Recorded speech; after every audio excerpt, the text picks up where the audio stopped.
सुसंस्कृत राजकारणाचा आदर्श घालून दिलेल्या लातूर महानगरपालिकेत टेंडर वाटप प्रक्रियेवरून राडा पाहायला मिळाला। बांधकाम विभागात टेंडर वाटप प्रक्रिया सुरू करण्यात आली होती, मात्र टेंडर हे सत्ताधारी पक्षाच्याच कॉन्ट्रॅक्टरला मिळत असल्याचा आरोप करत जमलेल्या इतर कॉन्ट्रॅक्टर्सने जोरदार आक्षेप घेतला। विभागाचे अभियंता केंद्रे हे बंद दरवाजाच्या आड टेंडर वाटप मॅनेज करत असल्याची माहिती काँग्रेस पक्षाचे माजी महापौर दीपक सूळ यांना समजल्यावर त्यांनी याचा जोरदार विरोध केला। यानंतर महापालिकेत गोंधळ आणि धक्काबुक्की इतकी वाढली की या प्रसंगी पोलिसांना मध्यस्थी करावी लागली।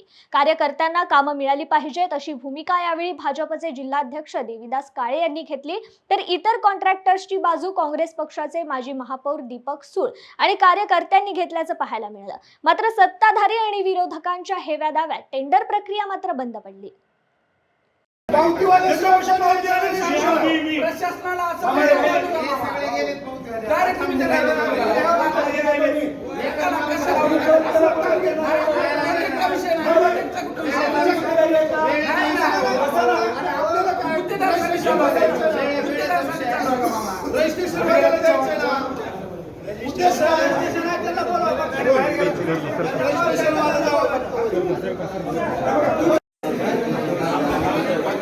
थांबा 5 मिनिट जरा, सगळ्यालाच बोलू द्या ना, सगळे तुमच्याच मनावर म्हणलं कसं।